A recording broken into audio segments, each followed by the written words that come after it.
الحمد لحضرت الجلالہ والنعت لخاتم الرسالہ اما بعد اعوذ باللہ من الشیطان الرجیم بسم اللہ الرحمن الرحیم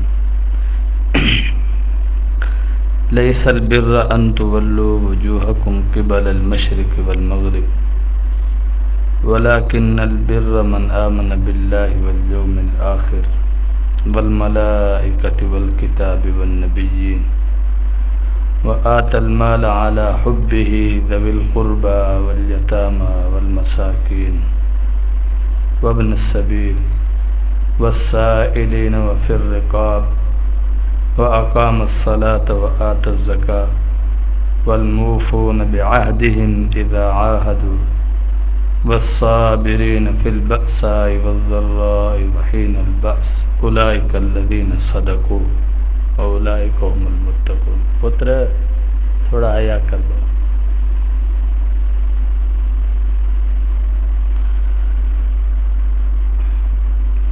فرمایا لیس البر ان تولوا وجوہکم قبل المشرق والمغرب. مشرق یا مغرب کی طرف منہ موڑنا یہ نیکی نہیں ہے. صرف یہ نیکی نہیں ہے. فرمایا نیکی یہ ہے کہ اللہ پر ایمان لاؤ, اللہ کی ذات کو وحدہ لا شریک مانو, اور ایمان کے جو تقاضے ہیں وہ محبت ہے. مجھے اور آپ کو اللہ نے جو دل دیا, یہ دل اللہ کے ساتھ لگانا, اللہ کی محبت کے لیے خاص کرنا, یہ ایمان ہے. لا الہ الا اللہ محمد الرسول اللہ کلمہ پڑھ لیا, اسلام میں داخل ہو گیا, ایمان کا پودا اس انسان کے دل میں لگ گیا. لیکن اس پودے کو توانائی دینا, طاقت دینا, اس کے لیے انسان کی جد و جہد ہونی چاہیے, اور وہ ہے اللہ کی مرضی, اللہ کے احکام کے موافق زندگی گزارنا. میں سوچوں میری مرضی نہیں, جو اللہ نے اصول اور ضابطے دیے اللہ کی مرضی.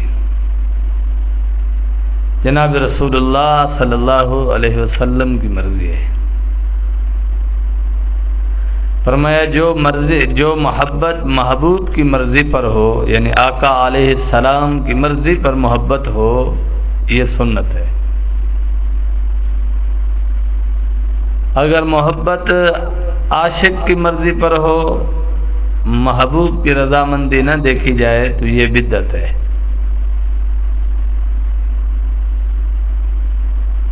یہ بدعت ہے.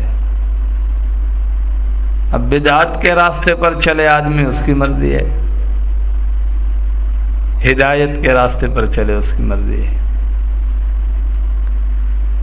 راہ ہدایت یہ ہے اللہ اور اس کے رسول صلی اللہ علیہ وسلم کا طریقہ ہو, آپ کی شریعت ہو, آپ کا دین ہو.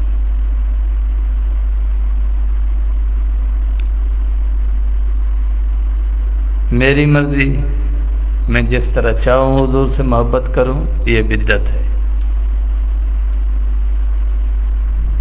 میری مرضی, میں جس طرح چاہوں اللہ سے محبت کروں, یہ گمراہی ہے, ضلالت ہے. نفس پرستی اس کو کہا جاتا ہے کہ یہ آدمی نفس پرست ہے. اگر اللہ کا سچا عاشق ہوتا, میرے پیر و مرشد شاہ جلیل احمد اخوند صاحب فرماتے ہیں کہ دنیا میں جل سڑ جانے والی لاش پہ مرنے والا,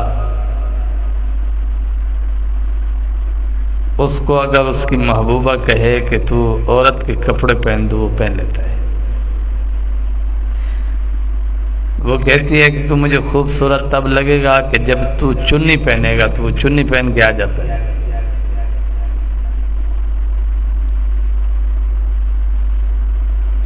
مطلب جس روپ میں محبوب اپنے عاشق کو دیکھنا چاہے، یہ دنیا کا فانی عشق، فانی محبت، ختم ہو جانے والی محبت ایسی ہے کہ یہ بس اس پر مر مٹنے کے لیے اور محبوب کی مرضی پر فدا ہونے کے لیے تیار ہے۔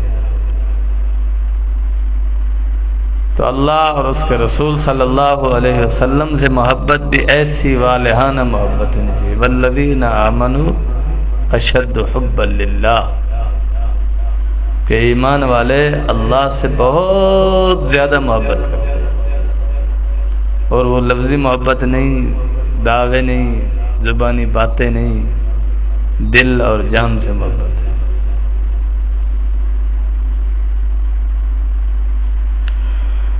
اللہ اکبر۔ دنیا میں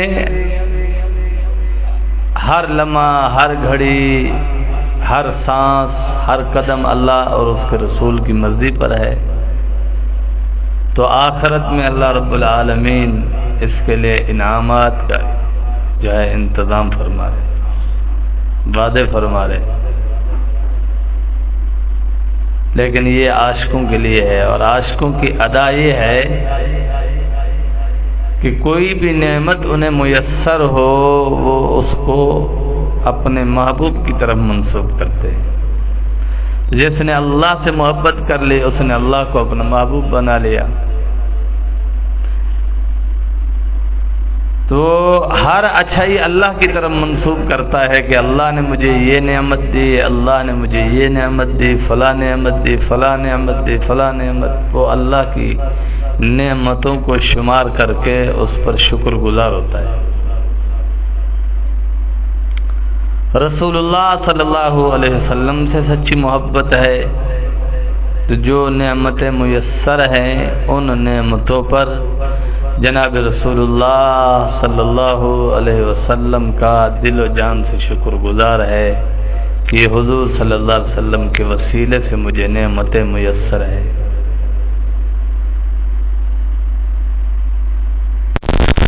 تو اللہ تعالیٰ کی بے نعمتیں ہیں، انعامات ہیں، تو ان سب کچھ کے حاصل ہونے کے باوجود بھی ناشکری کر رہا ہے،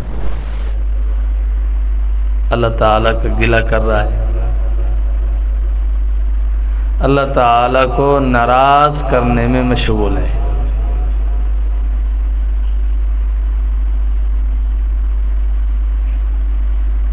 ایک نعمت نہیں ہے تو 10 نعمتیں میسر ہیں، اس ایک نعمت کے نہ ملنے پر اللہ کی ناشکری کر رہا ہے، لیکن یہ 10 نعمتیں میسر ہیں اس پر اللہ کا شکریہ ادا نہیں کر رہا۔ میرے پاس گاڑی نہیں ہے، میرے پاس گاڑی نہیں ہے، میرے پاس گاڑی نہیں ہے، یہ گلہ ہے۔ گاڑی والے کے پاس صحت نہیں ہے، گاڑی والے کے قلب میں سکون نہیں ہے، گاڑی والے کی آنکھوں میں نیند نہیں ہے، گاڑی والے کے گھر میں اطمینان نہیں ہے، گاڑی والے کی اولاد فرما بردار نہیں ہے، گاڑی والے کی اولاد گاڑی والے کی قدر نہیں کر رہی۔ تو آپ یہ دیکھ رہے ہو کہ اس کے پاس گاڑی ہے، میرے پاس گاڑی نہیں ہے، لیکن آپ کو اس کے مقابلے میں جو نعمتیں میسر ہیں کہ آپ کو سکون سے نیند میسر ہے، کہ آپ سکون سے سو جاتے ہو، بے فکر ہو کر سو جاتے ہو، اطمینان سے سو جاتے ہو۔ لوگوں کو ایسی پریشانیاں ہیں، ایسی ٹینشن ہے کہ گاڑی تو ہے، نیند نہیں ہے، گاڑی ہے، اولاد فرما بردار نہیں ہے۔ تو سوچئے اس کے مقابلے میں اگر دوسرے انسان کے پاس گاڑی تو نہیں ہے لیکن اولاد فرما بردار ہے، اطمینان اور سکون کی اس کو نیند میسر ہے، بیوی اس کو فرما بردار میسر ہے، اور اس کو اگرچہ تھوڑا رزق ہے لیکن حلال ہے، پاکیزہ ہے، اور اپنے ہاتھوں سے کمایا ہوا ہے، وہ کھانا میسر ہے، تو یہ نعمت ہے اللہ کی۔ بے بہا دولت ہے لیکن اس کو یہ پتہ نہیں ہے یہ کہاں سے آ رہی ہے، کن کن مظلوموں کی آہوں اور سسکیوں کے عوض یہ مجھے مل رہی ہے، یہ میرے لیے جہنم کی آگ ہے، یہ ایندھن ہے، یہ مجھے رفتہ رفتہ اللہ کی غضب کی طرف لے کر جا رہی ہے یہ چیزیں۔ تو یہ کیا نعمت ہے؟ یہ نعمت نہیں ہے، یہ تو عذاب ہے۔ کیا کرے گا ان نعمتوں کو؟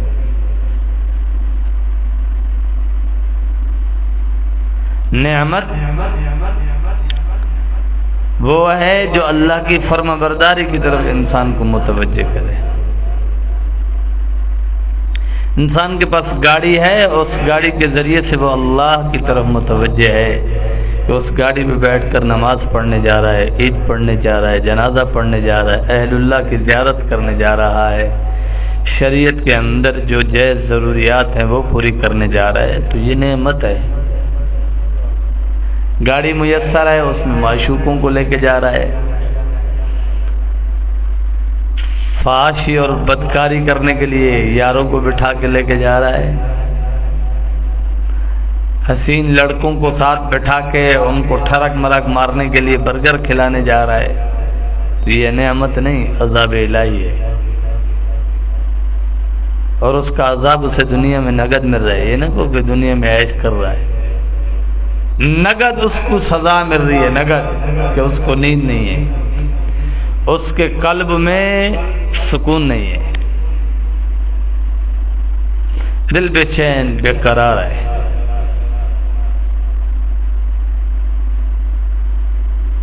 جس کو قرآن نے بیان کیا ثم لا يموت فيها ولا يحيا، نہ وہ زندوں میں ہے نہ وہ مردوں میں ہے، کہ اچھی طرح اس قابل نہیں کہ اچھی طرح مر جائے، جان چھوڑ جائے، اور اتنا بھی قادر نہیں کہ اچھی طرح اپنی مرضی کے موافق اپنی زندگی کو جی لے، ایسا بھی نہیں ہے۔ بس ایک پاگل پن والی اور عجیب کیفیت والی زندگی ہے۔ اس زندگی کو سنوارنے کے لیے قرآن نے کہا کونوا مع الصادقین، اور یہ کیسے ہوگا؟ فرمایا والصابرین فی البأساء والضراء، سخت حالات ہے تب بھی صبر کر رہا ہے، تکلیف ہے تب بھی صبر کر رہا ہے، وحین البأس، جنگ کی حالت ہے تب بھی صبر کر رہا ہے، تینوں حالتوں میں صبر کرے گا۔ حالات سخت ہیں تب بھی، کوئی بیماری ہے، تکلیف ہے، صبر ہے تب بھی، اور محاذ ہے ہر وقت جنگ کی صورت ہے تب بھی صبر کر رہا ہے، تو فرمایا اولئک الذین صدقوا، یہی وہ لوگ ہیں جو صدیقین ہیں، سچے ہیں، اللہ کے دوست ہیں، اللہ کے حبدار ہیں۔ اگر یہ چیز نہیں ہے تو کچھ بھی نہیں ہے۔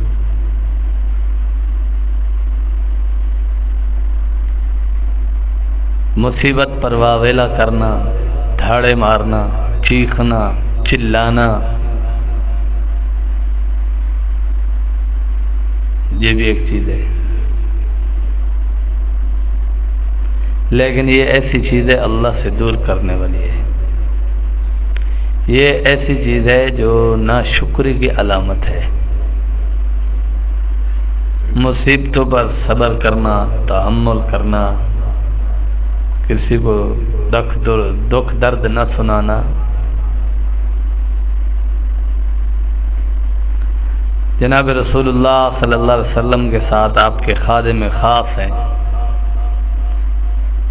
حضور نے جنہیں صدیق اکبر کا لقب دیا، ہر مشکل گھڑی میں حضور کے ساتھ سینہ تان کر کھڑے ہو، دینی مفادات کو آگے رکھا، حضور صلی اللہ علیہ وسلم کی ذات کو آگے رکھا، حضور صلی اللہ علیہ وسلم کی ذات کے لیے ہی میدان میں رہے، گھر بار بھی آپ پر لٹایا، جان مال عزت آبرو سب کچھ حضور پر فدا کر گئے. آپ کو گردے کی تکلیف ہوتی ہے، آپ کو بذریعہ وہی پتہ چلتا ہے. حضور نے پوچھا صدیق اتنا عرصہ گزر گیا، اتنا وقت گزر گیا، تجھے کوئی تکلیف ہے؟ تو نے مجھے نہیں بتایا، وہ تکلیف آج بتا. کیونکہ اشارہ ملا تھا تو عرض کیا یا رسول اللہ صلی اللہ علیہ وسلم میرے گردے میں تکلیف ہوتی تھی. حضور نے فرمایا مجھے کیوں نہیں بتایا؟ کہ یا رسول اللہ صلی اللہ علیہ وسلم میں اپنے مولا کا گلہ کیسے کر سکتا تھا کہ مجھے اتنی ساری نعمتیں میسر ہیں، تو میں یہ چھوٹی سی بات پہ، جیسے وہ ایاز وزیر کے بارے میں آتا ہے کہ بادشاہ اسے روزانہ عمدہ کھانے کھلا رہا ہے، ایک بار اسے سخت کڑوا پھل کھلا دیا، وہ مزے لے کر کھا رہا ہے، جھوم کر کھا رہا ہے. بادشاہ حیران ہو گیا کہ میں نے اسے یہ کڑوا پھل دیا جو طبیعت کے موافق ہی نہیں ہے اور یہ مزے لے کر کھا رہا ہے. تو بادشاہ نے کہا چلو میں بھی کھا لیتا ہوں، شاید مجھ سے کوئی خطا ہو گئی کہ میں اس کا امتحان لے رہا ہوں، یہ مزے لے رہا ہے. تو بادشاہ نے اس پھل کو چکھا تو وہ تو واقعی خراب تھا.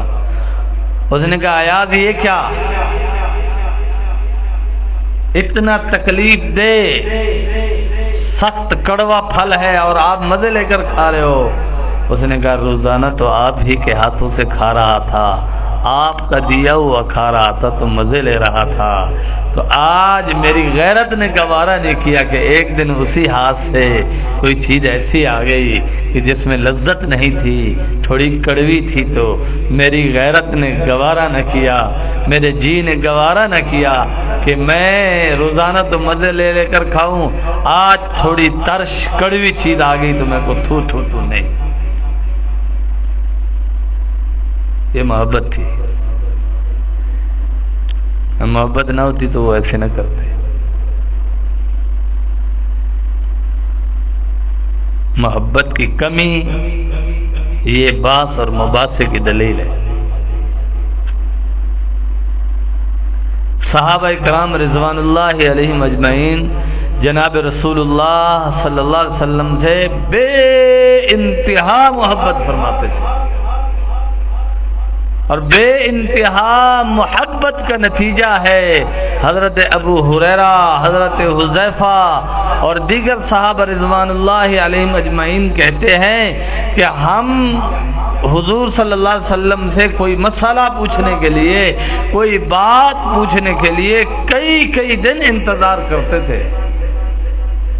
ہمیں جرأت نہیں ہوتی تھی کہ حضور صلی اللہ علیہ وسلم کے سامنے بار ایک بات دہرائیں.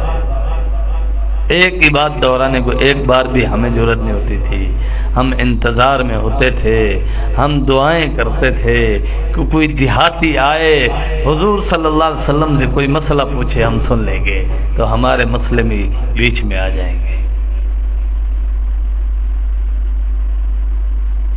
تو محبت ایسی چیز ہے کہ محبت میں زباں خاموش رہتی ہے، دل روتا رہتا ہے.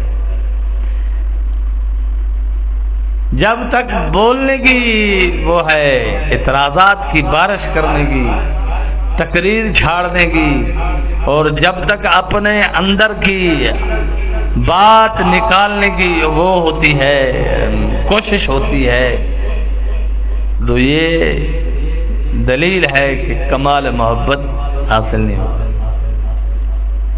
ابھی محبت تو ہے لیکن ناقص محبت ہے.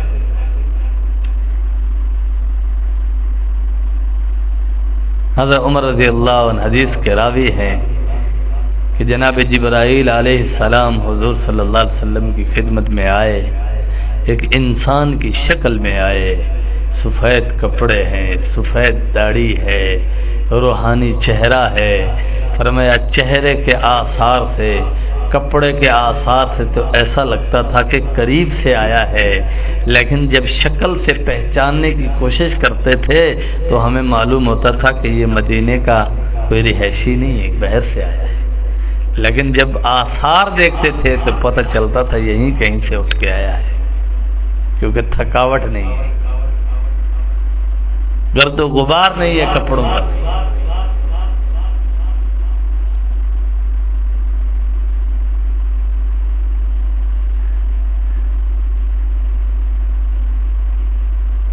جاوے پاگل تھے ابھی تو گرد و غبار نہیں ہے۔ حضور کے سامنے دو زانو ہو کر بیٹھ گئے، دو زانو ہو کر بڑے ادب احترام سے صحابہ کو ادب سکھا رہے ہیں کہ حضور کے سامنے کیسے بیٹھنا ہے، اسلام کے متعلق، ایمان کے متعلق، معاملات کے متعلق سوالات کیے اور چلے گئے۔ کسی صحابی کو جرأت نہیں ہوئی کہ حضور سے سوال کرے۔ کچھ وقت گزر گیا، حضور صلی اللہ علیہ وسلم نے خود پوچھا کہ عمر آپ کو پتہ ہے اس دن جو مجلس میں آدمی آیا تھا سفید کپڑوں والا، سفید داڑھی تھی، روحانی چہرے والا، وہ کون تھا؟ کہ یا رسول اللہ صلی اللہ علیہ وسلم میرے دل میں تو آتا تھا پوچھوں لیکن جرأت نہیں ہو رہی تھی، آپ کے احترام میں سوال کرنا مناسب نہیں لگا مجھے۔ لیکن یہاں حضرت عمر رضی اللہ عنہ کو پتہ نہیں تھا تو حضور نے پوچھا عمر وہ کون تھا؟ تو حضرت عمر نے یوں نہیں عرض کیا یا رسول اللہ مجھے پتہ نہیں۔ حضور کو ایسا جواب نہیں دیا۔ ہاں عمر رضی اللہ عنہ کی ذہانت چیک کیجیے، ادب چیک کیجیے، احترام دیکھیے صحابہ کا کہ صاحب ایک آیا حضور سے بات کی، حضور کی تصدیق کر رہا ہے، حضور اس کو جواب دے رہے ہیں تو لازمی بات ہے کہ حضور صلی اللہ علیہ وسلم اس کو جانتے ہیں۔ تو انہوں نے کہا کہ آپ اللہ اور آپ بہتر جانتے ہیں وہ کون تھا، آنے والے کو آپ ہی بہتر جانتے ہیں وہ کون تھا۔ تو ایک ہی بات میں دو جواب ہو گئے کہ مجھے علم نہیں، آپ کو علم ہے۔ حضور نے فرمایا عمر وہ جبرائیل تھے۔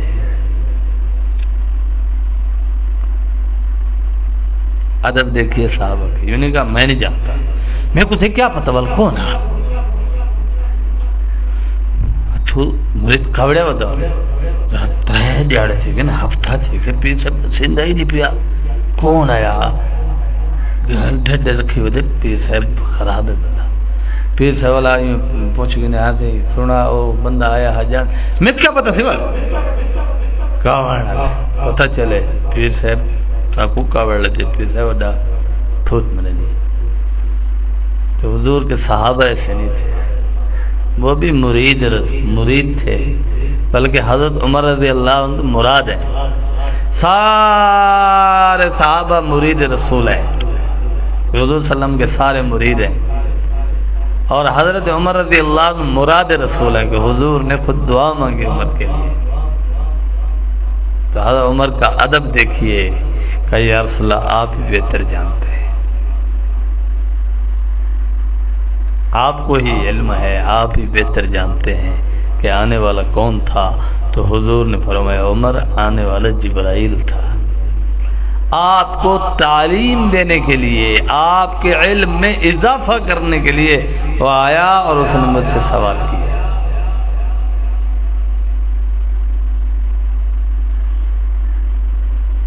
تو اسلام چار چیزوں میں اسلام کے ارکان، 5 چیزیں اسلام کے ارکان ہیں۔ فرمایا اسلام کیا ہے؟ حضور نے فرمایا لا الہ الا اللہ، نماز، روزہ، حج، زکوٰۃ،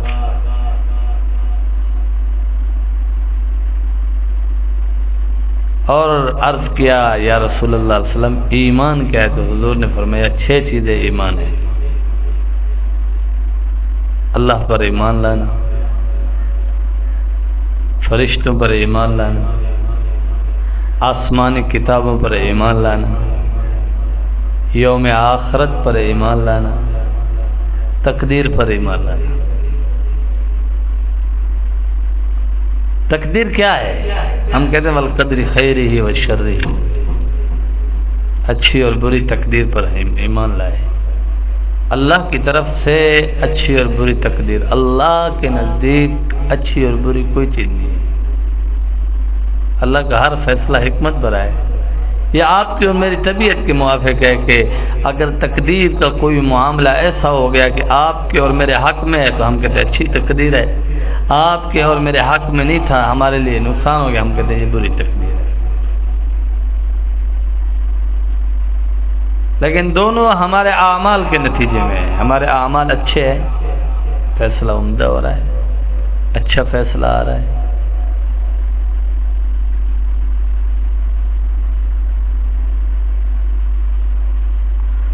اگر اعمال برے ہیں فیصلے بھی برے آئے، اعمال اچھے ہیں نتائج صحیح نہیں آ رہے تو اس کا مطلب ہے یہ ہمارے لیے امتحان ہے، ہمیں مزید اللہ کی طرف رجوع کرنا چاہیے، مزید اللہ کی طرف متوجہ ہونا چاہیے۔ جیسے فرمایا والصابرین فی البأساء والضراء، اعمال اچھے ہیں، نماز بھی ہے، قرآن بھی ہے، روزہ بھی ہے، آنکھوں کی بد نگاہی سے حفاظت بھی ہے، زبان کی غیبت کرنے سے اور دیگر گناہ جو زبان کے ہے ان سے بچنے کی کوشش کرتا ہے، اپنے دل کو غیر اللہ سے پاک کرنے کی کوشش بھی ہے، اپنے اعضاء کو گناہوں سے بچانے کی جد و جہد کر رہا ہے۔ اعضاء تو ساری جد و جہد کے بعد رزلٹ ہماری طبیعت کے موافق نہیں آ رہا تو اس کا مطلب ہے ہمیں مزید اللہ کے قرب میں جگہ ڈھونڈنے کی کوشش کرنی چاہیے۔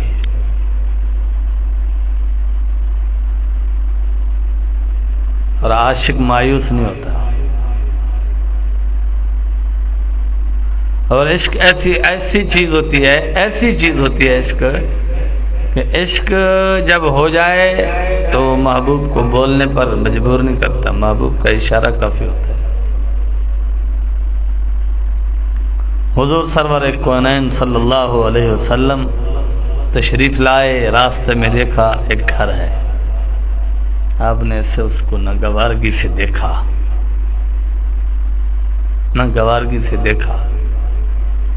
تو واپس تشریف لے گئے۔ کچھ دن کے بعد اس بستی سے پھر گزر ہوا، حضور سرور کونین صلی اللہ علیہ وسلم نے صحابہ سے پوچھا یہاں مکان تھا؟ کہا یا رسول اللہ آپ کے فلاں عاشق کا تھا، آپ آئے تو آپ نے دیکھا تو ناگوارگی سے دیکھا، پسندیدہ انداز میں نہیں دیکھا۔ تو اس نے کہا میرا گھر میرا مکان میرے محبوب کو صحیح نہیں لگا، میں گراتا ہوں، گرا دیا اسے۔ یہ عشق ہے صاحب۔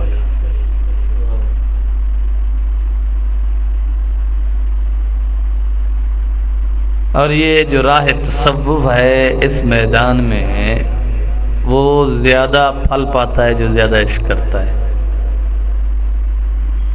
کیونکہ یہ ماجرا دل کا ہے، یہ سودا دل کا ہے۔ جو جتنا اپنے شیخ سے محبت کرتا ہوگا، اپنے پیر سے محبت کرتا ہوگا، وہ اتنا ہی اللہ کی محبت کو جلدی پالے گا، اللہ کے قرب کو جلدی پالے گا۔ اگر محبت نہیں ہے، عقیدت کم ہے تو اتنا مال بھی کم آئے گا۔ ان بعض الظن اثم، بعض گمان گناہ ہے، قرآن نے کہا۔ سورۃ الحجرات میں اللہ نے فرمایا ان بعض الظن اثم، بعض گمان ایسے ہیں کہ وہ گناہ ہے۔ تو میرے پیر مرشد شاہ جلیل احمد اخون صاحب دامت برکاتہم اللہ علیہ فرماتے ہیں کہ اگر آپ نے اپنے پیر مرشد کے بارے میں بدگمانی کی، آپ کے پاس چاہے وہ ٹوٹیاں لگی ہوئی ہیں پانی کی، لیکن آپ نے اوپر سے بال بند کر دیا، جب بال بند کر دیا تو پانی نہیں آئے گا۔ تو جو نفع کا جو ٹینکی ہے، نفع جس سے آ رہا ہے، اس کا وال آپ نے وہی بند کر دیا۔ یہ بدگمانی ایسی چیز ہے جیسے آپ سوچو گے یہ خامی یہ خامی یہ خامی،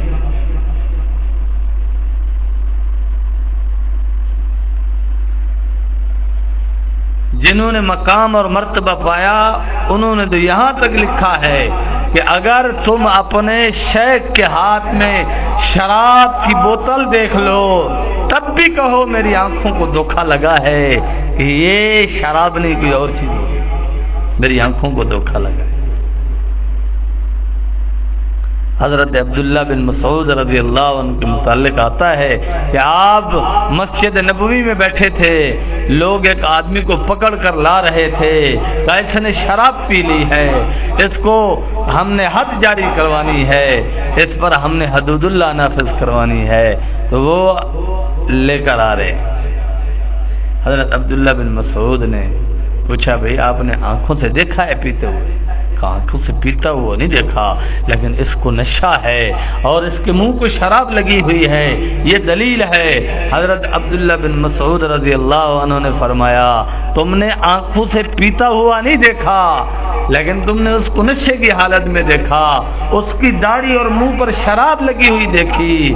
آپ کے پاس چاہے 99 دلیلیں اس پر ہوں، لیکن ایک دلیل تو ہے نا یہ کہ کسی دشمن نے اس کے منہ پر شراب گرائی ہو۔